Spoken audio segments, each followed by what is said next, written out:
On 10 years of research. Quite a bit of research. Scientific research points to... Based on the research.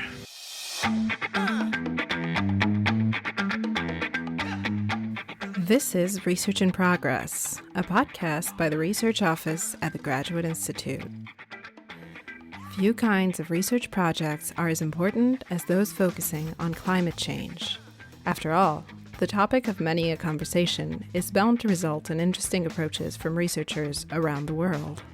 Overall, my research focuses particularly on the financing of clean tech startups, because these young firms play a critical role in the development of new technologies.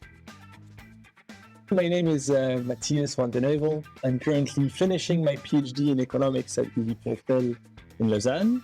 During my PhD, I was lucky to collaborate with two researchers from the Graduate Institute Center for International Environmental Study, Joël Noy and Nora Nosboer, on a project funded by the Swiss government titled Financing Investments in Clean Technology.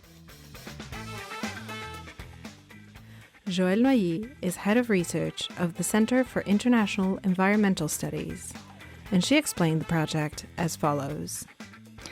So the key objective of this project is to investigate how society can steer and increase investment in clean technologies. Clean technologies are key to address climate change, as reducing our carbon emission would imply that we change our modes of transportation, that we change how we heat our homes, or how we produce electricity.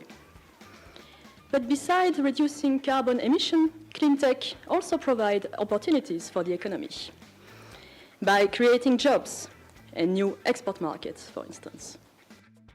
We hope that the results of the project will help to clarify how a stable policy regime, a strength of Switzerland, can help to attract investors, but also how new financing model can relieve the constraints faced by young clean tech firms. In this way, the project will contribute to the NRP 73 goals of setting Switzerland on a sustainable economy pathway. Thank you. Climate change is one of the, if not the biggest challenge of the 21st century, and there is a need for more investments in clean technologies. To give you an idea, the United Nations recently reported that to prevent catastrophic damage from climate change, the world must invest between $1.6 and $3.8 trillion in clean energy every year. However, we're still pretty far from these targets. In 2020, Bloomberg estimated that only $500 billion were invested in energy transition technologies globally. There therefore needs to be a five-fold increase.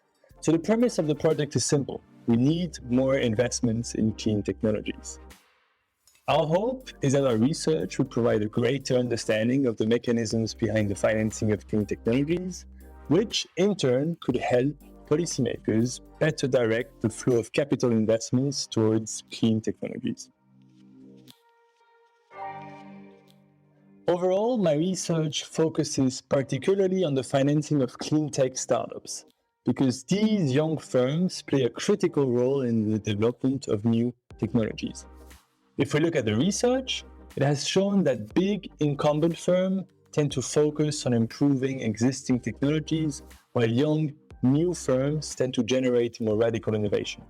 Beyond talks of academic literature, we have a lot of concrete examples of how clean tech startups are changing technology and the world around us. You can think of Tesla, a startup that was only founded in 2003, but is now one of the world's most valuable companies. Here's Tesla's CEO, Elon Musk, explaining their reasoning. By definition, we must move to renewable energy. I think people sometimes how can one argue against that? Because to argue for it is to say that we will eventually run out of energy and die. Or civilization will collapse. So obviously we must find ways to produce energy in a renewable manner. The question is just how hard we should try, what pace we should go at it. And I think logically we should go as fast as we can because since we know we have to get there eventually, it's better to get to a renewable future, a sustainable future sooner rather than later. Get there before we do the environmental damage, not after. Closer to home, in Switzerland, we also have examples of impactful clean tech startups. For example, we have Climeworks, one of the world's leader in direct air capture, a technology that removes CO2 from the air, and that might be one day one of the solutions to addressing climate change.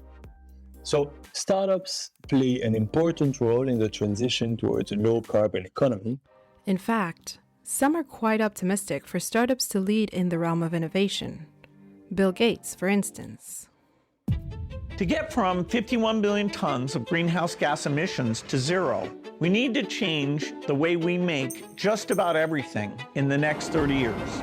This is the greatest opportunity for innovation in human history. We're going to build the trillion-dollar global industries of tomorrow. Some of the solutions we need, like wind and solar power, are already starting to compete with the fossil fuel incumbents they're designed to replace. But for many of the newer technologies, we need to bring down the cost and demonstrate that they work in real-world situations. However, it is difficult for these startups to secure the funding they require. This is where my research comes in. In my papers, I focus on a few of the reasons why startups, and in particular clean tech startups, struggle to secure funding, and I try to offer recommendations. The first reason why startups struggle to secure funding is that it is very risky to invest in the early stages of a startup. You have to imagine that in the first few months or year of a startup's life, the founder has only a tentative business plan, no real proof of the viability of the technology. It is very difficult for these investors to know whether they are standing in front of the future Tesla or in front of one of the many flawed projects that will end in failure. There is a lot of uncertainty when you invest in early stages like this. So in this context, entrepreneurial programs have emerged in the past 2 decades specifically to support these risky new ventures in the first few years of their development. You might have heard of programs such as accelerators, incubators, and venture competition. So just to explain what a venture competition is, it is a competition where startups compete in front of a jury of experts in the hopes of winning the competition and receiving different rewards. In my first paper with Gaëtan de Rassenfos at the in Lausanne, we study VentureKick, the leading Swiss venture competition, to try and understand why it is helpful. In our case, we focus on 2 types of rewards: the cash prize that is offered to the winner and the sealed proof of quality that winning offers to the participant. So we find that the main reason why a venture competition like VentureKick is useful is that the judges' decision and feedback provide entrepreneurs and investors with expert opinion on the startup's quality or probability of success. And this information is helpful. It allows founders and investors to adjust their assessment of a startup's potential. Maybe they realize that the project is not as good as they initially thought, or on the contrary, that there is more potential than they anticipated. In comparison, the competition's cash prize seems to have a narrow effect. It helps startups with low running costs survive a few more years than they might have otherwise. These and other findings in the paper can help understand how best to support startups in their early stages. So, while my first paper studies all startups, including clean tech, my second paper focuses more clearly on clean tech startups. So, clean tech startups, and especially clean energy startups, find it particularly hard to attract early stage investors, what we call venture capitalists or VCs. Why is it the case? There are several potential reasons for that, but 2 are often cited. The first one is that we do not yet have a real price on carbon or carbon emissions, especially in the United States. This means that companies can emit CO2 freely. As a result, it is difficult for young, clean technologies to attract customers because they are often more expensive than the dirty alternatives that do not have to pay for the negative impact on the climate. So, the demand for clean goods is simply too low. A second explanation is that to prove that the technology is viable, clean energy startups sometimes require a lot of capital because they need to build big, costly factories. This puts new nuclear, wind, solar technologies at a disadvantage when they go to investors to ask for funds in comparison to an internet company that might only need to pay for a few servers and a co-working space to be up and running. So in my second paper, in collaboration with David Popp, a professor at Syracuse University in the US, we used data from Crunchbase, a data company, on 250,000 US startups to better understand why exactly early-stage investors are reluctant to fund clean energy startups. We find that the main reason for the lack of investment is that demand for clean product and technologies is simply too low. In comparison, the fact that clean energy startups are hard to fund or require a lot of capital seems to be relatively less important. Given these findings, we study how governments could best support early-stage investment in clean tech. We argue that because demand is a key problem here, governments should prioritize stimulating demand for clean product and technologies, for example, by implementing a carbon price, rather than funding startups themselves. Governments play a major role in the rise and fall of clean tech startups, for better or worse. So governments are quite involved in clean tech because they have an interest in supporting new technologies that have a positive impact on the climate and public health. But this involvement of governments is a blessing and a curse because public support for clean tech startups can be very unstable, swinging with the political cycle. Think of Donald Trump and then Joe Biden. It makes it risky to invest in startups that depend on unstable policies for their profitability.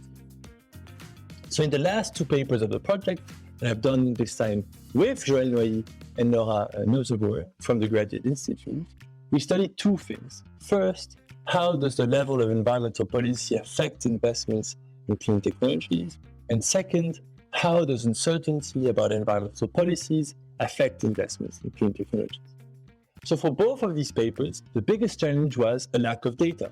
There's very little granular and high-quality data that exists on the evolution of environmental policy, and even more so on uncertainty in environmental policy. Uncertainty is a subjective concept that is hard to measure with data. So the first thing we did was to create the data. We built indices of environmental policy and environmental policy uncertainty for the United States since 1980.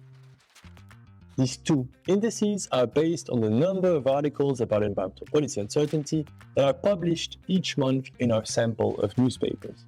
The idea is that the number of articles about a topic like environmental policy reflects the actual level of environmental policy in the economy. And the same is true for uncertainty. So now the whole challenge has been to identify the newspaper articles about environmental policy. Because we had access to 15 million articles, we could not possibly read them all to identify the few about environmental policy. So what we did instead was to train a machine learning algorithm to recognize these articles for us. So we still had to read our fair share of articles, though, to provide material for the algorithm's training. We read a few thousand articles and marked down whether each of them were talking about environmental policy or not. With all of these examples, the algorithm learned what constitutes a relevant article and helped us identify them within our sample of 15 million articles. Then, in our two papers, we spent a lot of time showing that the evolution in the number of articles about environmental policy uncertainty actually reflects changes in the real world. We show, for example, that policy uncertainty is sensitive to big swings in political power. In particular, we find that when Republicans regain control of the political apparatus from Democrats in the US, they often start to dismantle environmental regulation, and this causes increases in our uncertainty index. Then, in an econometric analysis, we show that increases in our environmental policy index are associated with more venture capital investment in clean tech startups. On the other hand, higher uncertainty about environmental policy is associated with fewer of these clean tech investments. So our two papers confirm that environmental policy is directly linked to investments in clean tech startups. And while policy support can stimulate investments, policymakers should try not to exacerbate policy uncertainty because this will weigh on investment and therefore on our capacity to fight climate change. So here you have it. Hopefully, these four papers contribute by improving the understanding of the financing of clean technologies at a time when much more investments are needed. So on top of that, we hope that our two indices can be used by both policymakers and researchers to do further research on environmental policy. Thank you, Matthias, for sharing your research with us. And we really recommend that you check out the papers he mentioned during the interview if you're interested in sustainable finance or just in the general workings of climate change as a whole. Also, don't forget to subscribe to the channel for more episodes like this, and share this episode with those who may be interested. We know there are many. And thank you for listening to Research in Progress.